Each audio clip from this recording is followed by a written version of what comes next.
The order was a crackle of static and indignant fury through the comms. A voice 1,000 kilometers away, trying to exert authority over a situation it couldn't see, couldn't feel, couldn't possibly comprehend. Voss, I am ordering you and your unit to stand down. Do not approach the crash site. That is a direct order. Await a specialist recovery team. Acknowledge. Kael stood on the precipice of the crater, the rover's lights cutting a sterile swamp across the lunar dust behind him. Before him, nestled in the shattered regolith, like a god's discarded spearhead, was the Endeavor. It was wrong. Every line of it was an offense against engineering, against sanity. The word damaged was a clinical, insufficient descriptor for the violation that had been visited upon the battleship. It was a carcass, a 10-kilometer-long metal corpse that had been gnawed on by something from beyond the veil. His own voice, when he spoke, was a low rasp of recycled air and insubordination. Acknowledged command. Unable to comply. Unable. Explain yourself, Sergeant. The voice of Lieutenant Valerius was getting shrill. The sound of a man whose carefully constructed world of regulations and protocol was being vaporized by reality. Kael's gaze swept over the wreck. Crystalline growths, like geode formations of frozen, pearlescent blood, clung to the pitted hull. They pulsed with a faint, internal light, a sickening bioluminescence that was utterly alien. Command, the vessel's reactor is offline. Life support is dead. Comms are non-responsive. However, the ship is exhibiting anomalous biological contamination. Standard quarantine protocol dictates immediate on-site assessment to determine threat level. He was pulling regulations out of thin air, twisting the Hegemony's own bureaucratic nonsense into a weapon against them. It was a language Valerius had to understand. He heard Sloane's sharp intake of breath over the squad channel. Kael, what are you doing? Her voice was a low, urgent whisper, meant only for him and Jax. Buying us time, he murmured back, his eyes still fixed on the dead ship. Sergeant Voss, that protocol is for first contact with non-sentient xenoforms. Valerius snapped, his voice tinny with indignation. It does not apply to a Hegemony vessel. You will hold your position with respect, Lieutenant, Kael said, the words tasting like ash. That thing down there stopped being a Hegemony vessel the moment it came through that. Whole, we have a sensitive asset on site whose readings contradict our long-range scans. We have to verify. He gestured with his chin towards Jax. The kid was huddled by the rover's massive wheel, his entire body trembling so violently Kael could see the vibration in the articulated joints of his Eve suit. His helmet was pressed against the cold metal, as if he could somehow ground himself against the psychic storm raging in his skull. There, dreaming, Jax whispered over the comm. His voice a broken thing, the sound was thin, stretched, like a wire about to snap. It's so quiet. But they're dreaming of screaming. Valerius's silence was a concession. Kael, had played the linker card. The Hegemony treated their psychics like divine instruments and ticking bombs in equal measure. A linker's feeling trumped a lieutenant's orders every time. At least until a higher authority could be found to countermand it. Kael knew he had, at most, an hour. Fine. Valerius finally spat. Proceed with extreme caution. Assess. Do not engage. Report every 5 minutes. Valerius out. The comm clicked into silence, a void that felt louder than the lieutenant's screeching. Kael turned to Sloane. Her face was barely visible through the polarized visor of her helmet, but he could see the hard set of her jaw. "You shouldn't have done that," she said, her voice tight. "You put him on the line. You put us all on the line." "He was already on the line," Kael countered, his tone flat. "He's been on the line since they branded him a linker. All I did was point the gun he's already carrying." He walked over to Jax, crouching down so their helmets were nearly level. The universe reflected in the kid's visor was a warped panorama of stars and dead rock, with the broken silhouette of the Endeavor looming over them both. "Jax, I need you to focus. Can you do that for me?" The kid's breathing was a frantic, shallow panting that fogged the inside of his faceplate. "It hurts, Sarge. It's like glass in my head. They're all sleeping in there. A billion little broken pieces of glass. A billion." The number settled in Kael's gut like a block of ice. The Endeavor was a Valiance-class battleship. Crew complement, 35,000. What in God's name had come back through that rift? "I know it hurts," Kael said, forcing a calm he didn't feel into his voice. It was the officer voice, the one he hadn't used since the courts-martial, the one that said, "I am in control. Trust me, we will get through this." It was the biggest lie he had. "But I need you to be our eyes, our ears. You feel anything change, anything at all, you tell me. Immediately." "That's an order." Jax gave a shuddering nod, the motion stiff and robotic. "Sloane," Kael said, standing up and turning to her. "Prep the cutting torch and a full med kit. Grab the deep scan Geiger counter. I want to know what that crystal crap is spitting out before we get close." Sloane hesitated for a fraction of a second. Her posture, a study in conflict.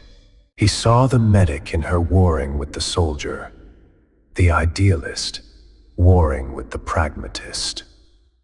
Then she gave a crisp nod. On it. Her movements became efficient, purposeful, the brief moment of defiance erased by the necessity of the task. While she worked, Kael did his own checks. He cycled his rifle's power pack, the hum of the charging capacitors, a familiar, reassuring sound in the oppressive silence. He scanned the wreck again, his helmet's optical suite zooming in on the point of impact. The ship had come in hard, a desperate, uncontrolled landing.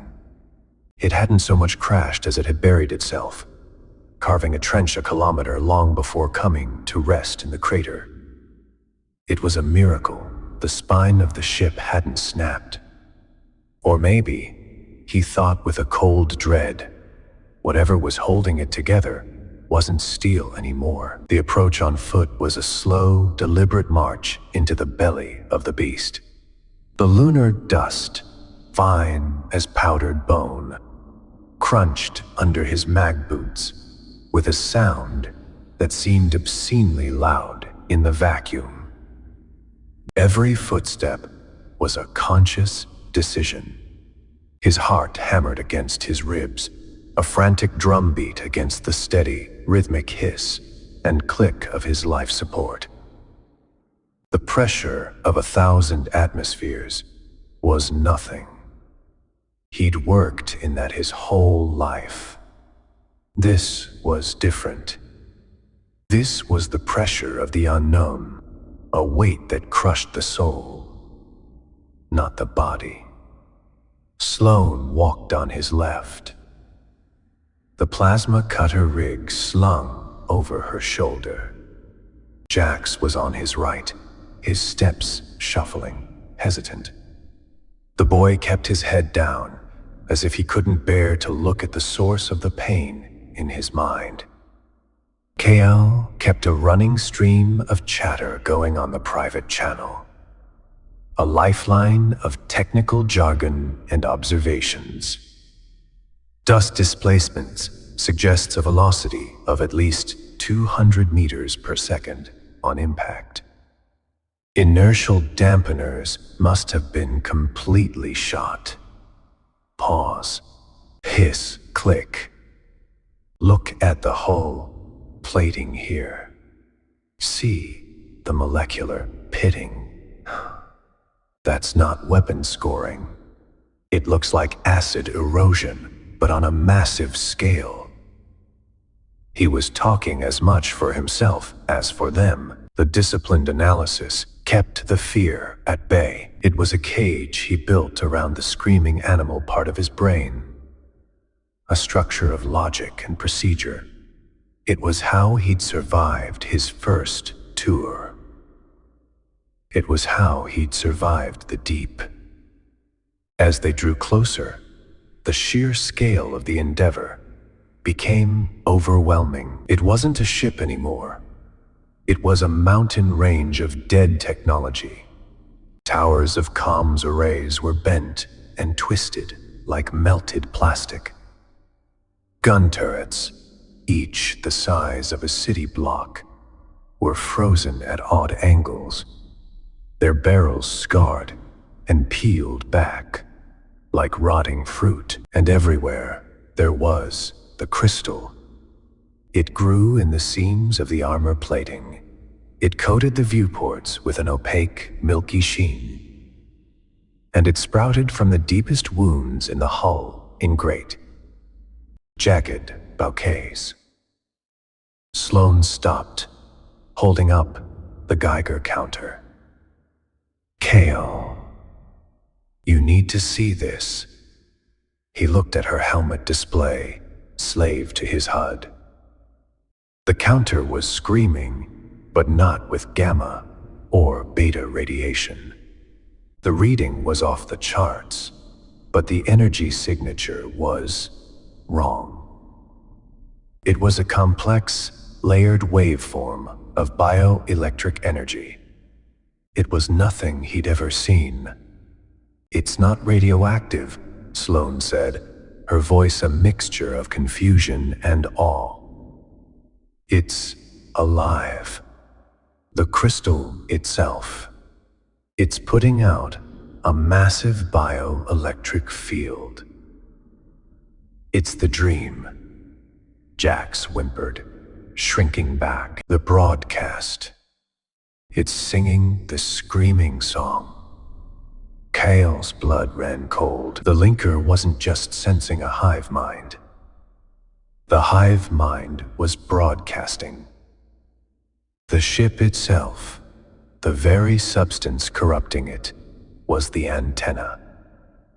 He felt a profound, primal sense of trespass, as if they were standing on the skin of some dormant Leviathan god. He forced himself to move forward, to touch it. He reached out a gauntleted hand and pressed his fingers against one of the smaller crystal formations. It was cold. A deep, absolute cold that seemed to suck the warmth right through his suit. It didn't feel like stone or mineral. It felt like flesh. Hard, cold flesh. The surface was impossibly smooth, yet it seemed to vibrate at a frequency just below the threshold of his senses. A hum he felt in the bones of his hand more than he heard. Inside his helmet, the air suddenly tasted stale, metallic, like he'd been licking a battery. A phantom smell, impossible in a sealed suit, of ozone and rot. He pulled his hand back, as if burned. No visible degradation to the glove material. Whatever it is, it's not corrosive. His voice was steady, a small victory. "We need an entry point," he announced, his gaze tracing the length of the wreck. "Airlocks are fused. Hangar bay doors are slagged. Breaching the command deck is out too heavily armored. We need a weak point.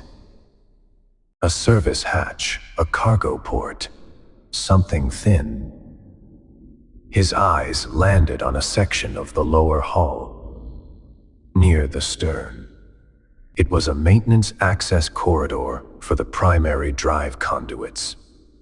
The plating there was thinner, and more importantly, it was less encrusted with the crystalline growth. It was also deeply shadowed, nestled in a recess that the harsh lunar sun didn't reach. A perfect place to work unseen. "There," he said, pointing. "We'll cut through there. Breaching a military vessel is a court-martial offense, Kael." Sloane reminded him, her tone weary. "Even a dead one." "Add it to my tab," he grunted. "Let's move." They reached the spot a few minutes later. The silence in the shadow of the ship was deeper, more profound.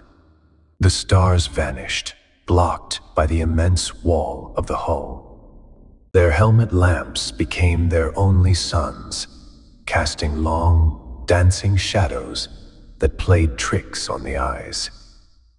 "Jax, stay back."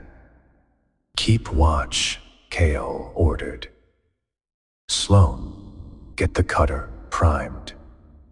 I'll mark the incision point." He pulled a magnetic laser marker from his belt and placed it on the hull. A red square appeared. 1 meter by 1 meter, big enough for a person in an EV suit to get through. He felt a tremor of finality, the feeling of crossing a line from which there was no return. The weight of his past failure, the memory of his own wrecked command, pressed down on him. He was doing it again, defying orders, taking a risk, leading people into the dark. But this time felt different. That had been for the Hegemony. This was for... He wasn't sure what this was for. Survival. The truth, or maybe just to prove to the ghost in his own head that he wasn't a coward. Sloane knelt, the plasma cutter whirring to life. A brilliant blue-white needle of light erupted from the nozzle, impossibly bright against the darkness. The sound was a high-pitched, tooth-rattling shriek that vibrated through the soles of his boots. He could smell the superheated metal, a sharp, clean scent of vaporized durasteel that cut through the recycled air in his helmet. Time seemed to stretch and warp. The slow, methodical crawl of the plasma torch became the only thing in the universe. Sparks, silent in the vacuum, bloomed and died like fleeting constellations against the black hull. Each centimeter of the cut felt like an eternity. Kael stood guard, rifle raised, scanning the oppressive darkness around them. His senses were on fire. Every flicker of light on his HUD, every crackle of static on the comm, every shuddering breath from Jax sent a jolt of adrenaline through him. He was a tightly coiled spring, a weapon waiting for a target. But there was nothing. Only the dead ship, the dead moon, and the screaming silence. Almost through, Sloane grunted, her voice strained with concentration. The cutter's whine intensified as it punched through the final layer of plating. With a final, searing hiss, the cut was complete. Sloane powered down the torch, and the sudden absence of its light and noise was jarring. The silence rushed back in, heavier than before. Kael stepped forward. He placed his boot against the red-hot square of metal. He could feel the heat through the thick sole. He took a deep breath of canned air, braced himself, and pushed. The 1-meter plate of durasteel groaned, resisted for a moment, and then fell inward into the ship with a heavy resonating clang that they felt more than heard. It was the sound of a tomb being opened. The opening was a perfect square of absolute, impenetrable black. No light, no sound, no movement emanated from within. It was a hole in the world. Cold air, thick with the smell of decay and alien ozone, billowed out. A ghost's last breath. His suit's external temperature gauge dropped 5 degrees in as many seconds. The air inside was impossibly cold. Kael.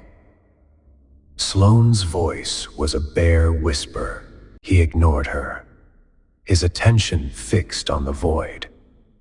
He switched his helmet lamps to full flood, casting a powerful beam into the darkness.